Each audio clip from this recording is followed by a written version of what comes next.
Bom, todo mundo aí já assistiu uma videocirurgia, não? Quem nunca assistiu uma videocirurgia aí? Legal.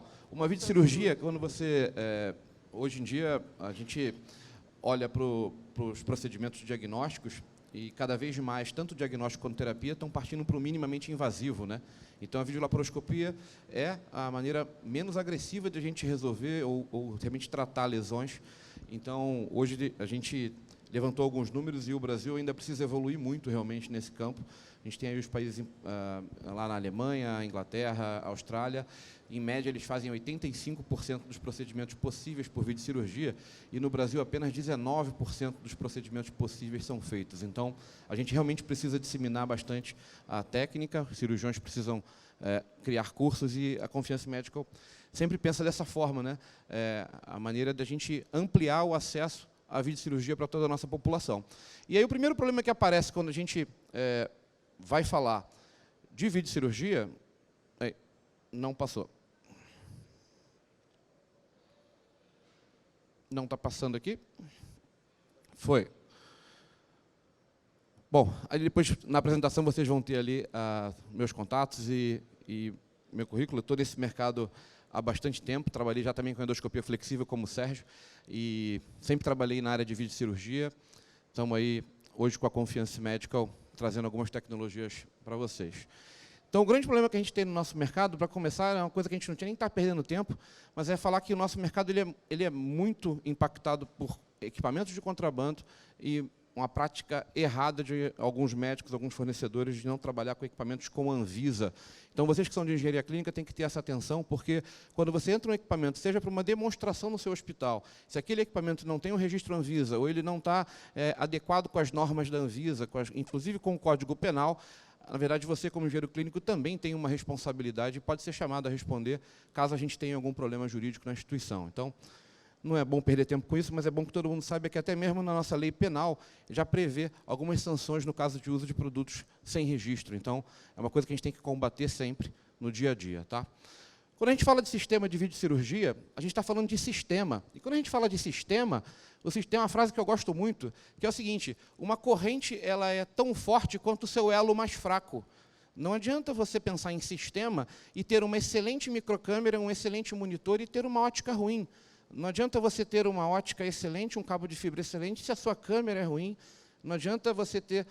os sistemas, eles trabalham sempre integrados e interdependentes. Então, o resultado final que você vai entregar ao seu usuário vai ser limitado pelo seu componente menos nobre ou em menor capacidade de entrega. Então, vamos pensar de forma sistêmica quando a gente fala de videocirurgia, né?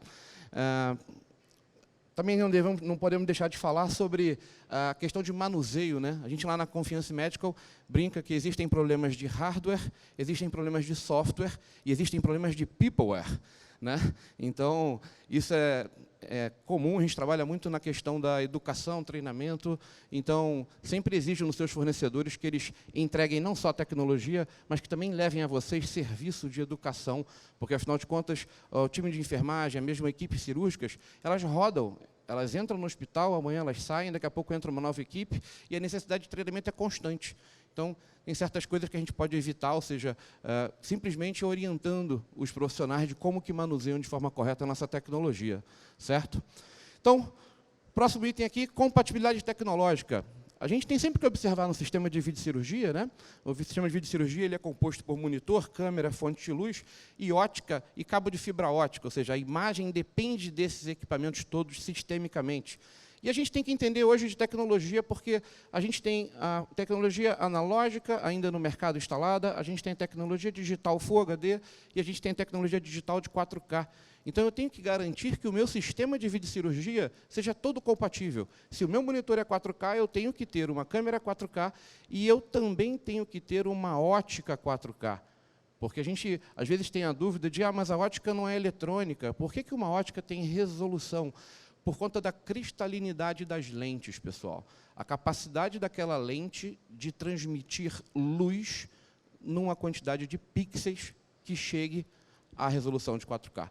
Então, isso é importante, às vezes a gente esquece, acha que somente os equipamentos eletrônicos possuem configuração em resolução. Mas não, o endoscópio também precisa ter a sua resolução em 4K para que a gente consiga ter o melhor resultado desse equipamento, certo? Então, essa compatibilidade tecnológica é fundamental para que a gente consiga, no final, ter uma boa imagem. E quando a gente fala de resolução, vamos lembrar que às vezes a gente fala assim, poxa, sistemas HD e Full HD é tudo a mesma coisa. Não é, não. Se a gente for pegar em número de pixels e multiplicar o número de pixels das linhas pelo número de colunas, a gente vai ver que uma imagem em HD, que foram as primeiras resoluções que apareceram, elas podem chegar a 0,92 megapixel ou a 1,3 megapixel, quanto uma tecnologia Full HD, ela pode chegar até 2 megapixels, ou seja, uma microcâmera ou um sistema configurado em Full HD, ele pode ter o dobro de resolução do que um sistema HD, ou mais do que o dobro. Então, é importante vocês saberem que, quando a gente fala de imagem digital, não é tudo a mesma coisa. HD, Full HD, 4K, cada um tem a sua resolução. E, aos poucos, o mercado foi crescendo, assim como no mercado caseiro, a gente foi trazendo novas tecnologias e incorporando. E qual é a grande vantagem de utilizarmos uma imagem densa em número de pixels? É que a gente é capaz de aumentar o tamanho dos nossos monitores sem perder a qualidade da imagem. Ou seja, se eu tenho uma imagem analógica e eu quero levar ela para um monitor, por exemplo, de 50 polegadas, 55 polegadas, o que vai acontecer com a minha imagem? Ela vai esgarçar, ela vai pixelizar, ela vai abrir, vai perder definição e a gente perde completamente a capacidade de fazer um bom diagnóstico ou de tomar uma boa decisão cirúrgica. Então, quando a gente fala de monitores grandes, a gente precisa pensar numa tecnologia de 4K. Então, essa é a grande vantagem que a tecnologia 4K está trazendo para a gente no dia a dia, a capacidade de usar monitores de tamanhos maiores. E aí, quando a gente fala de tamanho de monitor, também, para ter uma boa imagem, é importante a gente entender. Nós estamos montando um sistema de videocirurgia para fazer diagnóstico no ambulatório de otorrino, ou nós estamos montando um sistema de videocirurgia para fazer cirurgia videolaparoscópica de obesidade mórbida no centro cirúrgico? E nós vamos fazer um procedimento de histeroscopia diagnóstica, ou nós vamos fazer uma retirada de um mioma na ginecologia? Então, dependendo do tipo de procedimento que você vai realizar, você tem um tamanho ideal de monitor, você tem o tamanho da sua sala, você tem o espaço físico da sua sala cirúrgica, ou da sua sala de ambulatório, você tem o local onde você vai fixar esse monitor, ele vai ficar num armário, ele vai ficar numa estativa pendurada no alto, ele vai ficar preso na parede. Então, o tamanho do monitor também importa, porque se eu tiver a 5 metros de um monitor de 21 polegadas, talvez eu não faça um bom procedimento. E talvez, se eu estiver a 1 metro de um monitor de 65 polegadas, também não esteja legal. Então, a gente tem que se preocupar com o tamanho ideal do monitor. E não só com o tamanho ideal, mas também com a ergonomia. Quando a gente olha para a primeira imagem do lado esquerdo, é claro que é uma imagem de catálogo, mas a gente está vendo ali, por exemplo, o operador ali à esquerda, ele está com o pescoço completamente virado, né? Tudo bem que, de novo, é uma foto de catálogo, é uma foto bonita, mas se a gente tem as estativas aéreas fixando esses monitores, a gente pode muito bem trabalhar a configuração dessa sala de modo a propiciar, seja para a instrumentadora ou, eventualmente, um cirurgião auxiliar, que todos os monitores fiquem sempre de frente para o seu operador. Né? Pensar em ergonomia do profissional também vai ajudar. Vamos lembrar que o centro cirúrgico, quem tem experiência de centro cirúrgico aí sabe, o centro cirúrgico não é um lugar tão alegre assim, o momento é tenso, né? Temos um paciente ali, como dizem alguns anestesistas, a anestesia não é vitamina, né? Então, quanto mais rápido a cirurgia acabar, melhor é para o nosso paciente, certo? Então, falar um pouco de microcâmera. Quando a gente fala microcâmera, a gente pensa que ali tem uma tecnologia muito diferente do que a gente está acostumado, mas não. O que é uma microcâmera, na verdade? Ela nada mais é do que um sensor de luz. Né? Eu brinco que o chip CCD, ou o chip CMOS, ele é um primo mais nobre do sensor fotoelétrico, da placa solar. Por que a placa solar faz? Ela, na verdade, ela capta energia luminosa e transforma essa energia luminosa em energia elétrica que a gente armazena numa bateria, certo? O que o chip de imagem faz é somente a mais identificar qual é a frequência de cor de cada pixel deste. Então, quando ele transforma a luz em energia elétrica, ele também manda informação de frequência de cor. E aí, quando ele junta tudo isso, ele consegue exibir no monitor a nossa imagem. Então, já que a microcâmera é um grande sensor de luz, luz é o principal fator para a gente ter uma boa imagem na videocirurgia.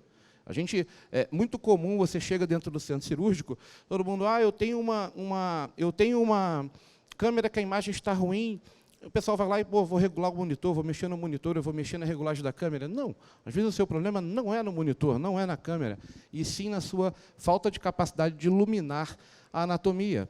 E aí, isso vem piorando muito ao longo dos tempos, porque, como eu falei na tecnologia analógica, a gente tinha chips de imagens pequenos, certo? Aos poucos, para fazer uma imagem com mais megapixels, a gente teve que ir aumentando fisicamente o tamanho do chip, o tamanho do sensor.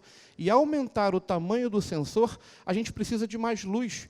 Por quê? A luz sai da fonte de luz, ela passa pelo cabo de fibra ótica, ela passa pela ótica, ela bate na anatomia do paciente e ela retorna pelo canal óptico da ótica, a gente vai ver a anatomia da ótica já já, e aí sim ele tem que impregnar a superfície desse chip. Se eu tenho um chip maior fisicamente, eu preciso de mais luz. Então, conforme a resolução de imagem foi aumentando no nosso mercado, a gente foi tendo mais necessidade de ter mais luz natural, física.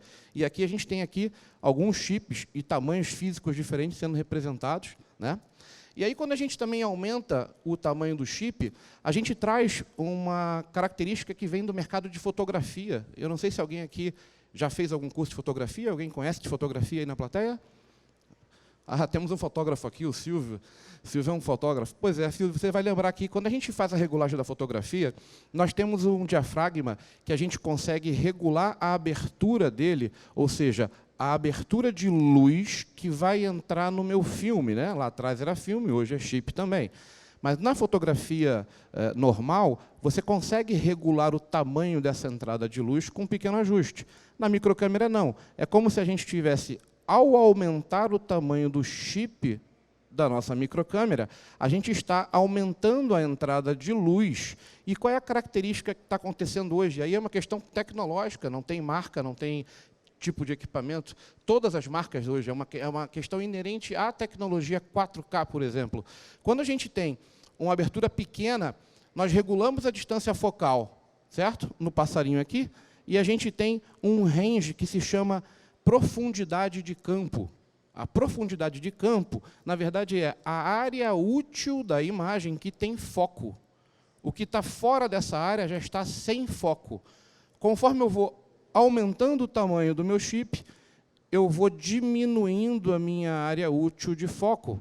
Então, o cirurgião, quando ele começa a operar com uma câmera 4K, é muito comum que ele tenha, de certa forma, alguma dificuldade de fazer um ajuste de foco ideal, principalmente nos procedimentos onde ele precisa fazer movimentos de inserção, ou seja, uma funduplicatura de esôfago, por exemplo, o cirurgião entra pelo umbigo e ele está filmando, na verdade, a anatomia aqui em cima no esôfago. Então, de vez em quando, ele precisa entrar com a ótica mais perto, fazer um ponto ou outro, tomar alguma decisão, fazer uma anastomose, depois ele volta para ver a imagem de longe, e principalmente nesses procedimentos onde eles precisam movimentar o posicionamento, mudar o posicionamento da ótica dentro da cavidade, você tem ali uma dificuldade de foco. É muito comum hoje, até por isso a gente vai ver aí no mercado daqui a pouco, virão as câmeras 4K de um chip, porque quando a gente tem 3 chips, a gente aumenta esse problema, né?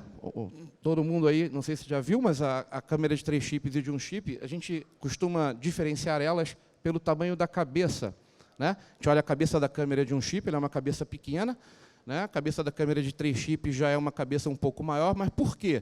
Porque aqui na câmera de cabeça de 3 chips, o que nós temos, na verdade, é um grande filtro de luz. Então, a gente joga a luz branca pela entrada desse filtro, e aqui ó, está fazendo um movimento que a imagem percorre, certo? A luz que vem da cavidade, ela bate na cabeça da câmera, e o filtro separa o red, o green e o blue, de forma que cada um dos 3 chips captura, né, ele é impregnado pela luz com a cor primária, red, green, blue, e com isso a gente consegue uma fidelidade de cores maior no monitor. É assim que a gente consegue ter, historicamente, uma grande qualidade de imagem.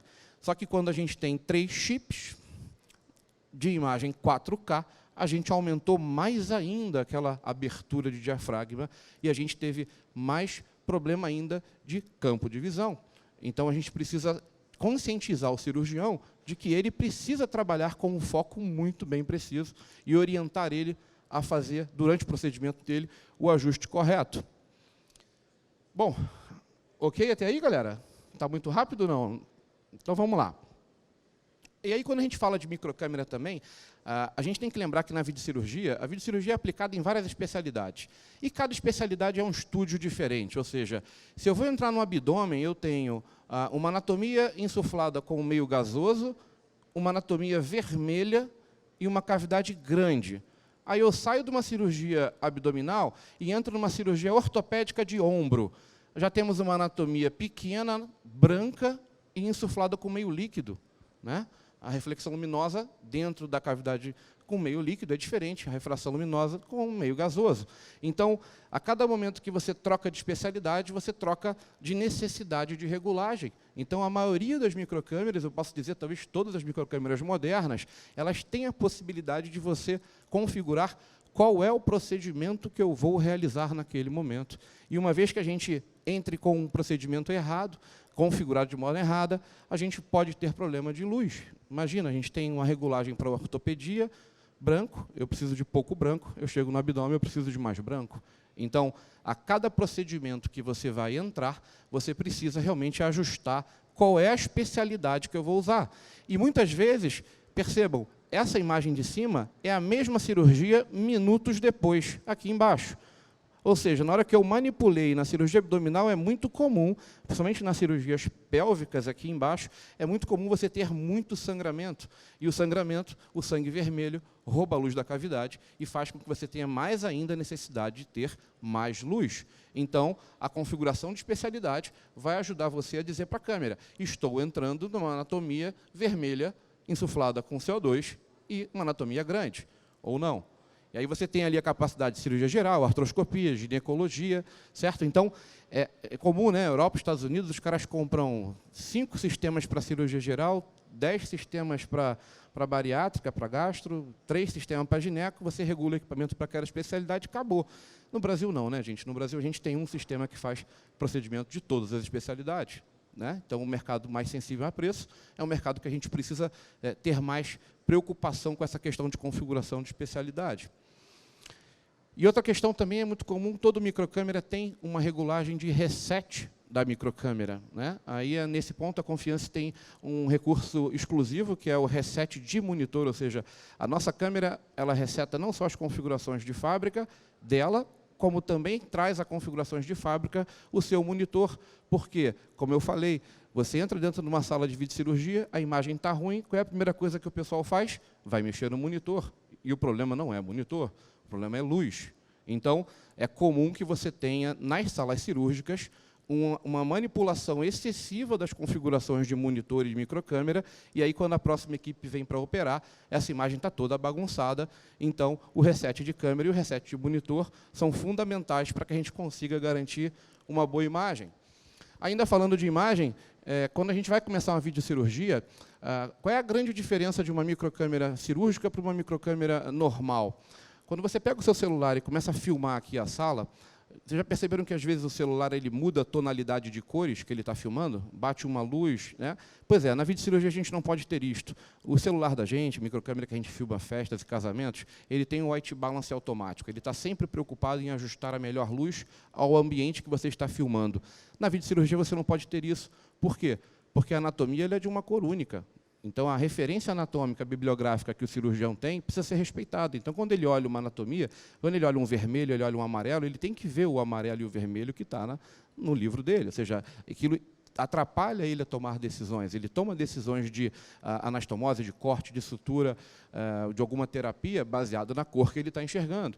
Então, fidelidade de cores é fundamental para uma câmera de videocirurgia. E por isso que a gente tem que fazer o white balance, o balanço do branco, a cada videocirurgia que começa. A gente não pode fazer uma vez no mês ou uma vez na semana. Fez o white balance. Por algum motivo, você teve que desligar a microcâmera, tem que fazer o white balance de novo. Você fez o white balance, por algum motivo você tem que trocar o cabo de fibra ótica, é um dos componentes do sistema de imagem, vai fazer o white balance de novo, porque o meu sistema luminoso mudou um elemento. Vamos lembrar da corrente, é sistêmico. Mudou um item do sistema, um equipamento do sistema, vamos fazer o white balance de novo. Eu gosto de brincar que é a estratégia do Rui Chapéu, né? O pessoal mais velho deve saber quem é Rui Chapéu, mais novo não devem saber. Rui Chapéu é um dos maiores jogadores de sinuca do Brasil. Você não começa um jogo de sinuca sem passar um giz no taco, gente. Então, o white balance é como um giz no taco. Você precisa fazer um balanço de branco para começar a fazer a videocirurgia.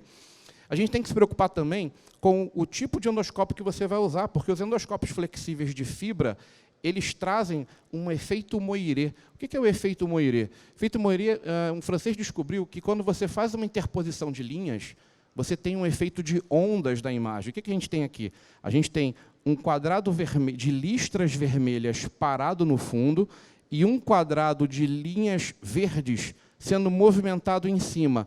Essas ondas que a gente está vendo aqui, que são criadas nessa imagem, é o efeito Moiré. Né? A gente vê isso também em entrevista na televisão. William Bonner, quando ele usa uma gravata listrada, o efeito Moiré aparece na nossa televisão. Parece que a gravata dele está viva, está mexendo. O que é aquilo?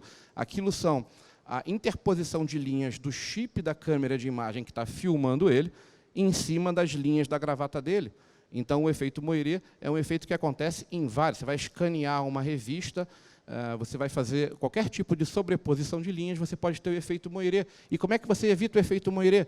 Você pode trabalhar tanto com filtros eletrônicos como com filtros ópticos. E aí você tem que escolher muito bem qual é o endocoupler, qual é o adaptador óptico.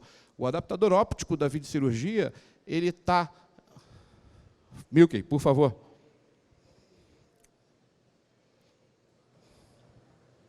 Alô? Ô, Guarani, o que acontece também sobre o white balance que você falou, principalmente a artroscopia. Os médicos costumam fazer o white balance no osso, tendão. Isso também não é recomendado, né? Eu peguei isso em Curitiba, lá naquele cliente que eu fui fazer aquela instalação. Boa. O branco tem que ser o branco mais puro possível. Né? A gente não pode... A anatomia, às vezes, o tendão não está tão branco, tem um pouco de sangue, tem ali alguma sujidade. Né? Boa. Branco tem que ser branco puro. Né? Por isso que a gente usa hoje lâmpadas de LED, usava até há pouco tempo as lâmpadas de xenon, ela entrega 6.000 Kelvin, que é o branco puro. Boa. E então o endocoupler, como eu estava falando, ele está para a videocirurgia, assim como as lentes de uma câmera fotográfica estão para a fotografia. Quando você vai fotografar um evento de futebol e você está atrás do gol, para você ver o gol oposto, o cara usa o quê? Uma lente teleobjetiva, com zoom. Aí o cara vai fotografar a Fórmula 1, ele usa o quê? Uma grande angular, porque o carro de Fórmula 1 passa rápido e eu tenho que abrir a minha capacidade de captura de imagem. Então, o fotógrafo muda sua lente a cada evento que ele for fazer, e aqui também. Ou então, é muito mais comum hoje em dia, a gente utilizar um endocoupler com uma regulagem não só de foco, mas também de zoom. E aí a gente resolve isso, a gente amplia a capacidade da imagem, ou seja, a gente tem aqui o círculo, né, a ótica é redonda, você vai, aos poucos, quando você vai aumentando a milimetragem desse endocoupler, você vai aumentando a área útil de uma ótica fina, por exemplo. Então, se eu vou usar uma ótica para estereoscopia de 2.7, eu tenho que ter um endocoupler maior. Se eu vou usar uma ótica videolaparoscópica de 10 milímetros, eu posso usar um endocoupler menor. E aí vai. Você tem que saber exatamente se o seu endocoupler ele está apto ou está adequado ao procedimento que você vai fazer. Bom, e aí chegamos na parte que eu gosto muito, que é a imagem é luz. Não adianta a gente ir na fonte de luz, ir no monitor e na microcâmera quando a imagem está ruim. Ah, eu tenho uma imagem ruim, eu vou lá no monitor. Não. Primeira coisa, a intensidade da minha fonte está no máximo, a minha fonte está boa, o meu cabo de fibra está transmitindo bem a luz, o meu endoscópio rígido ou flexível está transmitindo bem a luz, e somente depois de eu verificar os componentes que fazem parte do sistema luminoso, é que eu vou, sim, suspeitar que tem algum problema de monitor ou problema de microcâmera.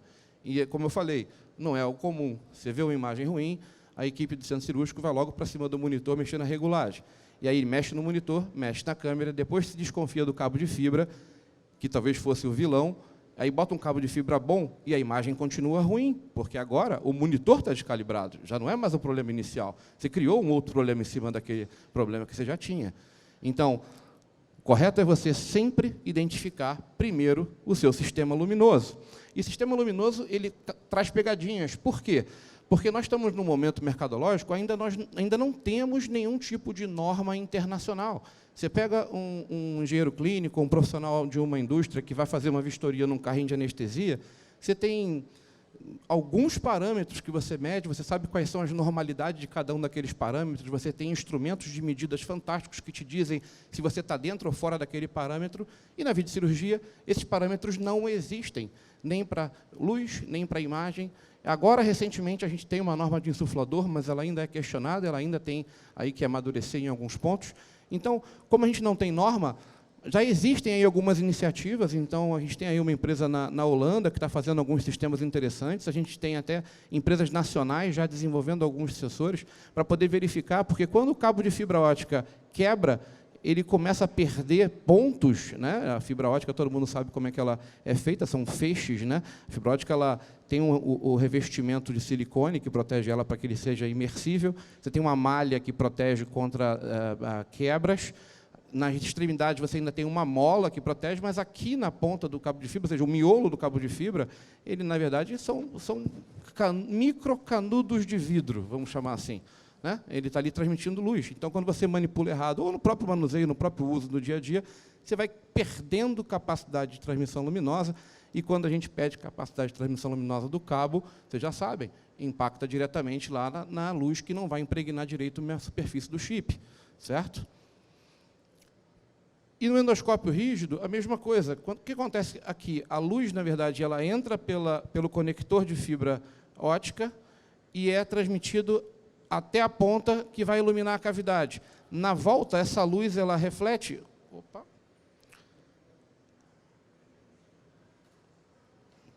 Não. Aí. Então, ela reflete e ela passa por dentro de bastonetes de lentes que estão dentro da ótica. E esses bastonetes, eles são separados por separadores físicos. Por quê? A ótica é autoclavável, ela vai a 134 graus de temperatura para fazer a sua esterilização para o uso. O que acontece quando você aquece a ótica que é de aço? Essas lentes dilatam, então a gente precisa ter os separadores para que as lentes não se colidam entre si e não partam no processo de esterilização. E aí a gente também tem um problema comum, que é a quantidade pequena de óticas para o número de procedimentos altos. E aí o que faz? Com que o pessoal corra, tire a ótica do CME de forma rápida, coloque na mesa, a ótica ainda está quente da sua esterilização, e aí você coloca a ótica em campo e a imagem está horrorosa, está embaçada. Por quê? A lente está dilatada, as lentes internas dilatadas, elas mudam completamente a sua distância focal ideal, e aí você não consegue fazer uma boa imagem. Então, tem que esperar a ótica esfriar para que a gente comece um procedimento. Não adianta querer começar um procedimento com a ótica quente.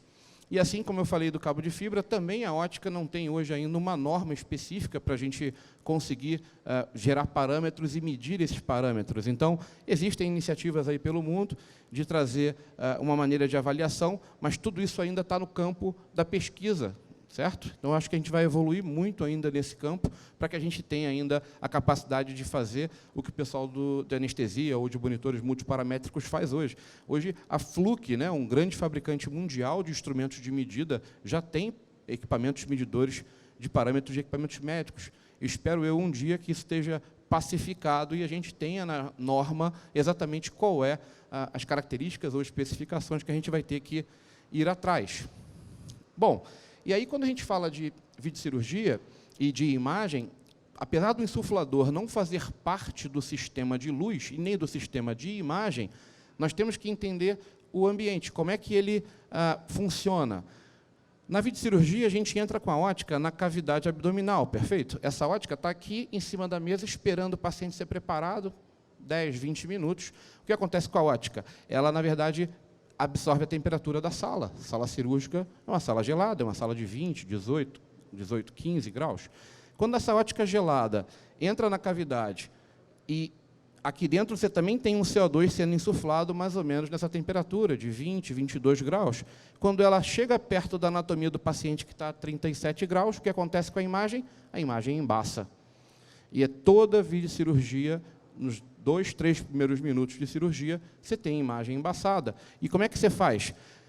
Aqui no Brasil, o pessoal do CCIH não gosta muito, até porque no passado usavam-se garrafas térmicas não adequadas ao meio médico, porém, hoje em dia, a gente tem garrafas já de aço inox autoclaváveis, sempre importante lembrar de colocar uma gaze no fundo, né, para que o endoscópio não bata no fundo e não detone as suas lentes, não gere nenhum tipo de quebra nas suas lentes, mas aquecer a ótica antes do procedimento ou antes da primeira entrada na cavidade é fundamental para que você consiga entrar na cavidade com uma boa imagem.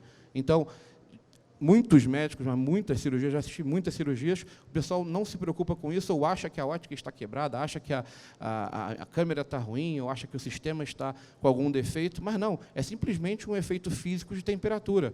Então, além da gente aquecer o CO2, existem aquecimentos, desculpa, além de aquecer a ótica, a gente também tem aquecimento de CO2. Pulei aqui. Então, a gente pode muito bem fazer uso, porque agora que eu vi que está bem claro aqui, a gente tem um sistema que, além de você aquecer a ótica, você consegue conectar no equipamento de insuflação um aquecimento de CO2. Ou seja, eu entro com a ótica já aquecida e gero aqui dentro um pneumoperitônio, ou seja, uma área de insuflação mais quente. Com isso, a gente evita que no meio do procedimento, o que acontece com essa ótica? Ela vira uma antena de temperatura. A gente está aqui absorvendo o frio da sala, esse frio da sala desce pela lente do endoscópio. Se a gente não tiver aqui um CO2 aquecido, ela vai esfriar até chegar na ponta, e aí aquele aquecimento, aquele pré-aquecimento que a gente fez na ótica, em 5 minutos, 10 minutos de cirurgia, já não adianta de mais nada. Então, a técnica combinada de pré-aquecer a ótica e aquecer o CO2 é super recomendado para que a gente evite problemas de temperatura e consiga ter uma boa imagem. E aí existe um outro acessório interessantíssimo, que eu fui fazer uma pesquisa recentemente, para acessório de escape de fumaça. Isso é uma coisa que a gente no Brasil quase não fala, mas eu me surpreendi com o número de artigos científicos no Google Academy, ali não dá para ver, mas são 27 mil artigos listados numa busca simples por evacuador de fumaça cirúrgica.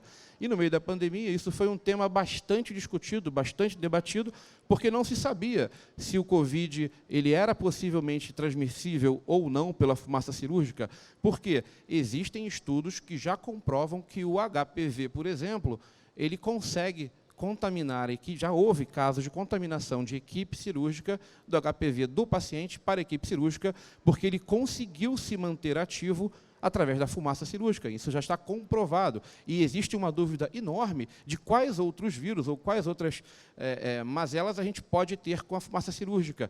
Então, pelo número de artigos científicos e pelo número de fabricantes mundiais que possuem sistemas de evacuação de fumaça, já dá para mostrar para a gente que aqui no Brasil a gente está errado de não olhar para isso, né? A gente tem ali Medtronic, Steris, Stryker, Erbe, Storz, né? Todo mundo fabricando, e a Confiance Medical, no meio da pandemia, acabou trazendo também essa tecnologia para o Brasil, e a ideia é que você tem que utilizar sempre um filtro descartável, ou entender bem se aquela tecnologia de evacuação de fumaça que você vai usar, se ela vai te gerar ou não um custo de um filtro, porque uma coisa é você usar um filtro genérico, outra coisa é você usar um filtro proprietário.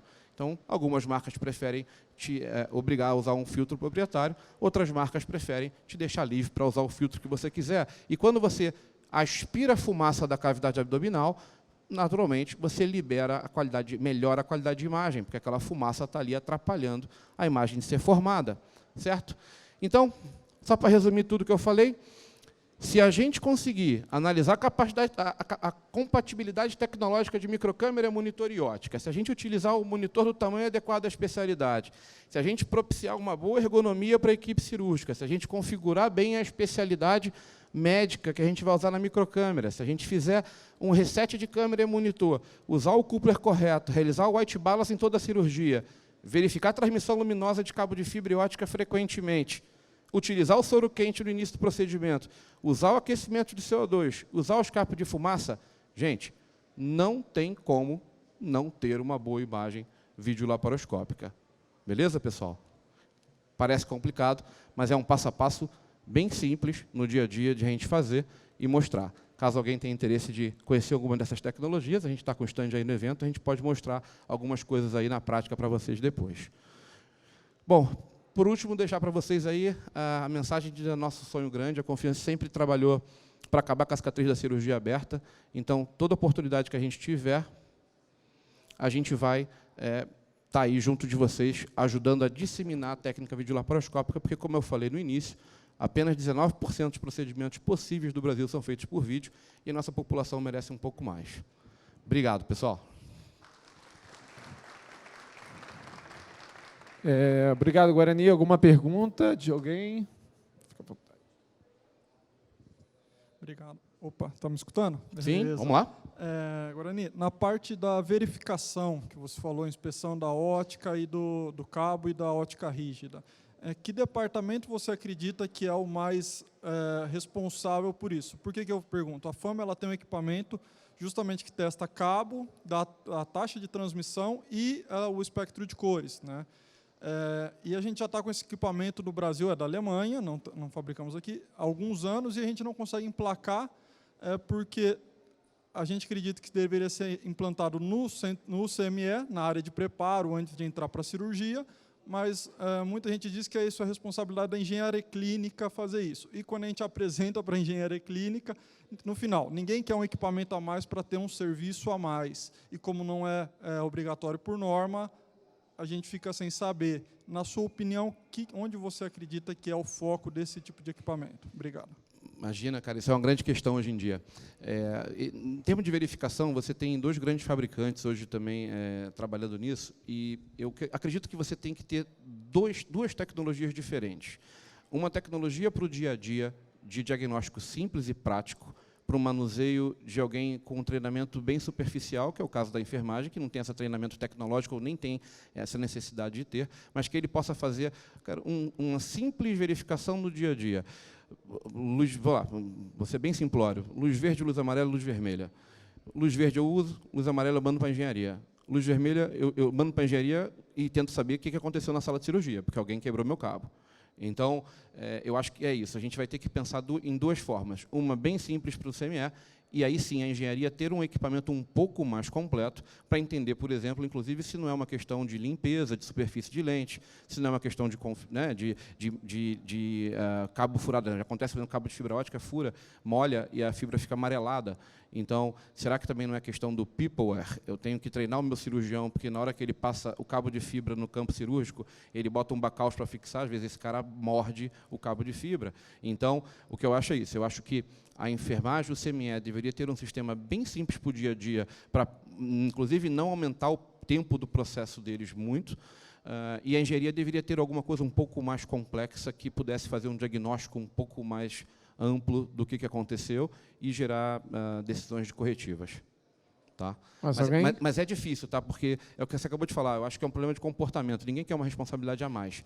Só que na hora que você começar a contabilizar o quanto esses caras gastam com manutenção de ótica ou de fibra ótica, e na hora que você começar a contabilizar a insatisfação das equipes cirúrgicas com a qualidade da sua imagem, porque vamos lembrar o seguinte, o cirurgião ele é cliente do hospital.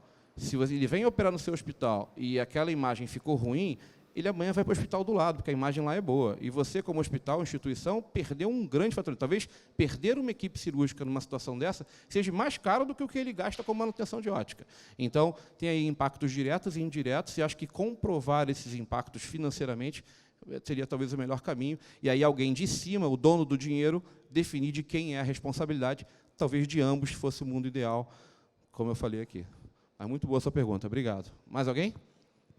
Por favor. Eu queria saber qual é a periodicidade das manutenções dos aparelhos e qual é a importância da capacitação de profissionais, além dos médicos e engenheiros clínicos, para a realização dessas cirurgias laparoscópicas. Joia, então vamos lá. A periodicidade vai depender muito do seu volume cirúrgico, do seu perfil cirúrgico. Tá? Vamos lembrar que a gente pode ter um hospital em frente ao outro da mesma rua, os 2 fazem cirurgia geral e gineco, só que o cara daqui faz bariátrica e estereoscopia diagnóstica, e o cara daqui ele faz só vesícula e ele faz estereoscopia cirúrgica. Então, de acordo com o perfil cirúrgico do seu hospital, o volume do seu hospital, a gente consegue dimensionar talvez o tamanho do parque ideal e o tamanho da periodicidade. Eu acho que é método de tentativa e erro. Vamos fazendo de tanto em tanto tempo, deu certo ou não deu.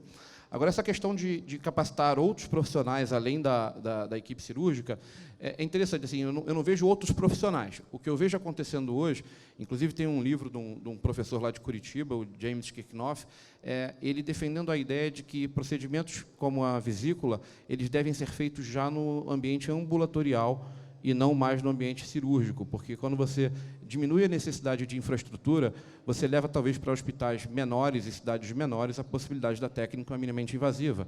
E, enfim, os estudos que ele relata é polêmico, você leva isso para um congresso, você vê debates calorosos sobre isso, muitos defendem a questão da segurança do centro cirúrgico, outros defendem que se você tiver um bom ambulatório, um bom CTI, um bom banco de sangue, você pode fazer ambulatorial, porque o máximo que pode acontecer é você ter que repor sangue daquele paciente.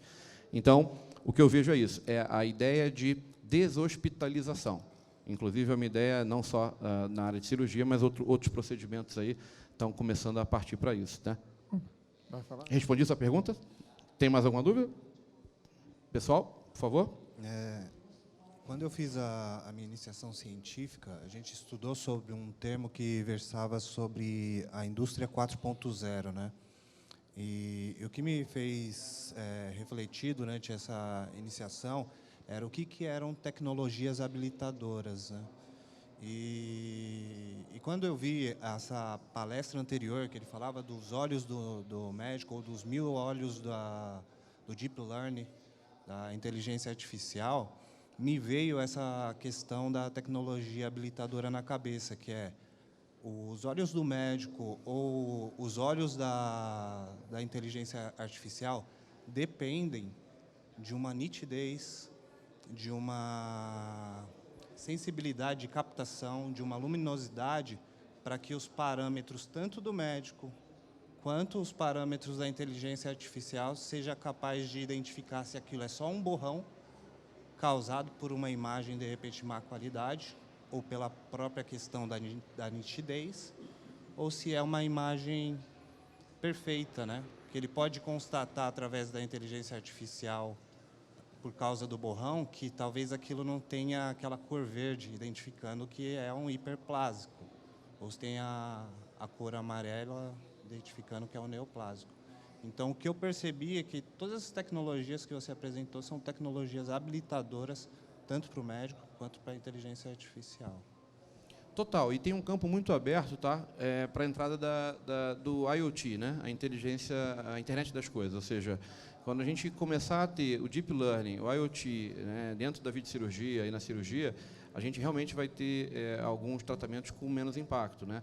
Para você ter ideia, por exemplo, quando o médico vai fazer uma cirurgia de câncer de cólon, ele dá uma margem de 2 dedos para cá, 2 dedos para lá, então ele tira tecido bom, porque ele não tem a capacidade de definir com segurança até onde as células cancerígenas estão alastrando.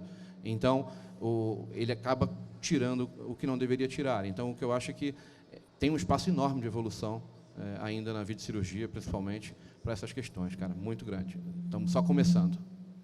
Mais alguma pergunta? Eu tenho uma pergunta com relação ao aquecedor da ótica, né? O senhor deu várias opções aí, mas o senhor falou que seria uma garrafa, não entendi direito, seria. Vamos lá. De fácil acesso, e quem deveria providenciar, engenharia clínica ou CME?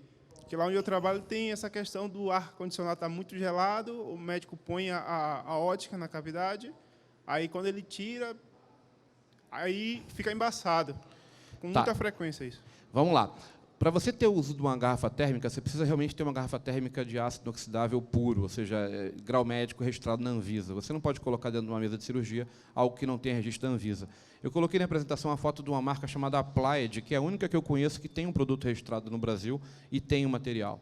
Mas você também pode pegar uma cuba rim grande, jogar um soro quente nessa cuba e botar a sua ótica lá dentro. Mas uma coisa interessante de você observar é que não adianta aquecer só a ponta da ótica. Como eu falei, ele é uma antena de temperatura, então você tem que aquecer o máximo da haste possível. Tá? Então, na minha opinião, isso, na verdade, é responsabilidade da instrumentadora da equipe cirúrgica, não é nem da sua enfermagem e nem da engenharia clínica. Eu acho que a instrumentadora deveria ter essa orientação. E você, como engenheiro clínico, poderia, tendo o conhecimento, perguntar para uma equipe nova que chega, aliás, seria uma boa prática, chegou uma equipe nova, conversa com a instrumentadora, como é que você faz para evitar embaçamento? Você usa algum tipo de aquecimento? Você quer que eu oriente a nossa enfermagem a te ajudar nesse momento? Porque, às vezes, o conhecimento também não está lá, né? Então, se você conseguir introduzir o conhecimento, eu acho que é a responsabilidade da instrumentadora, na minha opinião. E tem questões que eu creio que alguns médicos nem sabem disso, porque Não. já chamaram várias vezes, a culpa sempre é o equipamento, né? E o Sempre pior, é o equipamento. e o pior é que quando você vai fazer alguma sugestão ou dar alguma dica, cara, muitas vezes ele se sente ofendido. Então, eu entendo, é muito delicado a presença do centro cirúrgico e essa liberdade de falar, e aí eu recomendo muito o estudo mesmo. É você ter muita propriedade do que você está falando, para que, de forma bem macia, talvez, às vezes, entre uma cirurgia e outra, num bate-papo ou num café, doutor, poxa, eu tive, né, num evento recentemente, vi o pessoal de uma fabricante falando sobre isso. O que o senhor acha dessa possibilidade da gente utilizar um soro quente nas suas óticas para diminuir o embaçamento? Às vezes, uma sugestão, um bate-papo de café funciona mais do que na hora da cirurgia. Eu conheço médicos cirurgiões, grandes gentlemen, caras super educados, e quando eles vestem aquela capa e se paramentam para a cirurgia, são caras que viram realmente verdadeiros cavalos, porque ali a gente não tem ideia. Acho que só o cirurgião sabe o que é a responsabilidade de ter a vida de alguém nas mãos, né? Então, quando ele está ali, ele não pode ter dúvida, ele tem que ser incisivo. E é por isso que eu respeito um pouco o fato deles, em campo, serem mais estressados. Talvez a minha dica seja, leve para fora do campo cirúrgico um bate-papo de canto, porque ele também não vai gostar de ouvir uma dica sua na frente de todo mundo. Então, talvez nem sozinho. Então, a melhor maneira, talvez, ou menos impactante, seja uma conversa de café ali, um bate-papo, ajuda. E se ele perceber que ele teve realmente uma ajuda boa, você tenha certeza de que ele vai te procurar para saber mais dicas. Então, o negócio é estudar. Obrigado. Beleza? Por favor. Aqui. Estão botando as meninas para andar hoje, hein? Bom dia. Bom Só dia. para esclarecer também a dúvida do colega, o aquecimento do CO2, qual a temperatura que é? Tem algum controle que ele faça? É necessário fazer algum ajuste? Não, joia. O sistema de aquecimento do CO2 ele é automático. Ele vai trabalhar sempre num range de 34 a 37 graus. Ele vai estar sempre mantendo a temperatura do CO2 equilibrada com a temperatura do paciente, que a gente não pode esquecer que a gente está dentro de um paciente. Obrigado.